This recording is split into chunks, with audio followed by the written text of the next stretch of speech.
और फिर गोंदोज आगे बढ़ा और उसने आपके सिपाहियों को कत्ल कर दिया, है ना?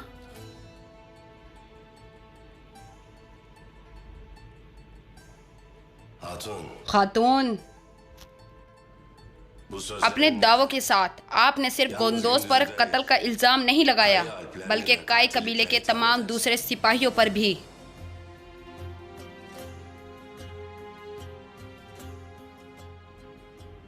अच्छी तरह सोच लें कि आपकी बातों के क्या नताइज हो सकते हैं। कोई ऐसा राज नहीं जो आखिरकार जाहिर ना हो। अर्तुगरुल साहब, आप इसे दफन कर सकते हैं, लेकिन इसका बीज कहीं उगेगा और एक पौधे की तरह बढ़ जाएगा। और जब ये बड़ा तो कोई भी पेशगोई नहीं कर पाएगा कि कौन इसके खून में डूबेगा।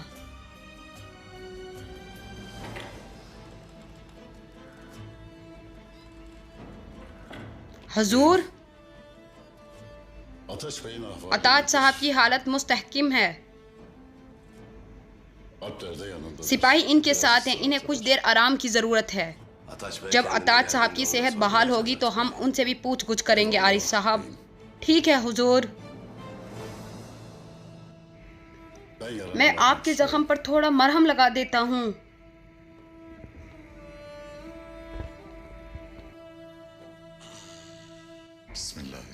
और उमर साहब कहाँ हैं? वो आराम कर रहे हैं और मुझे नहीं मालूम कि मैं इन्हें कैसे रोकूंगी जब इन्हें इसके बारे में पता चलेगा। खातून,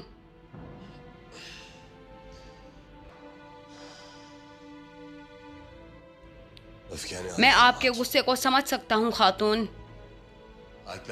आपके सिपाही मारे गए हैं, लेकिन जब तक आप अपना दावा साबित नहीं कर सकती, ये महज एक बहतान है। बहतान है? अताज साहब की पीठ से निकला हुआ तीर एक तुर्क तीर है। और जब हम आपके कबीले आए तो सिपाही गोंदोज और आरिफ साहब दोनों ने हमें दूसरे कबाइल से दूर रहने पर खबरदार किया, और इन्होंने हमें धमकाया। इसके बाद हमारे साथ ये सब हुआ। क्या अताज साहब आपको बता पाए कि उन्होंने काई सिपाहियों और गोंदोज को वहां हमले के वक्त देखा था? हमला आवरों ने चेहरे छुपा रखे थे, और सिपाही गोंदोज के हवाले से अताज साहब की जागते हुए जब वो यहाँ पहुंचे, इनका घोड़ा मरने के करीब लग रहा था।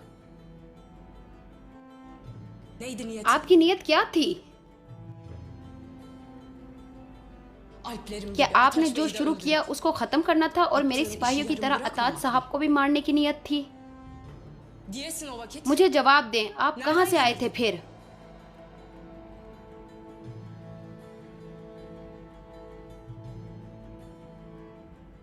गोंदोज, हमें बताओ तुम कहां से आए थे? बाबा, मैं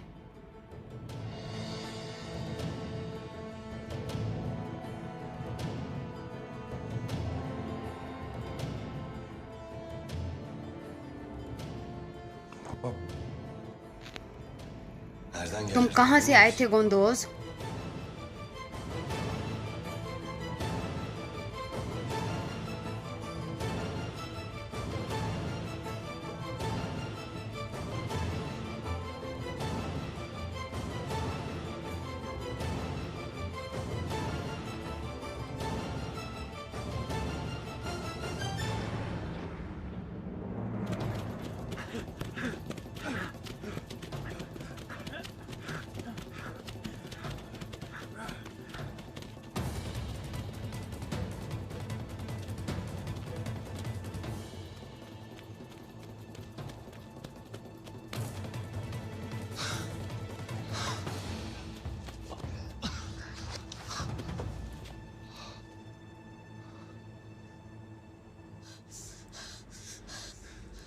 कि अच्छा हुआ कि तुमने हार मानकर अपना तीर नहीं गिराया भाई, वरना वो जलील हम दोनों को मार देता। सबसे पहले तो ये हुआ ही ना होता अगर मैं शिकार पर जाने की जिद ना करता भाईजान।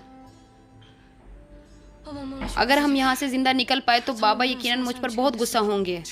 हम निकलेंगे भाई, अल्लाह ने चाहा तो हम निकलेंगे।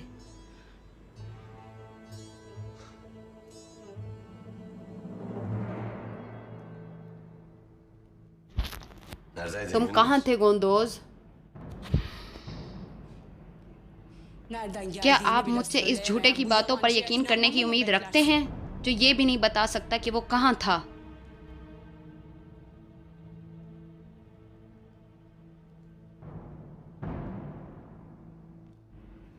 हम इकट्ठे थे। हम घोड़ों की रेस लगा रहे थे हुजूर।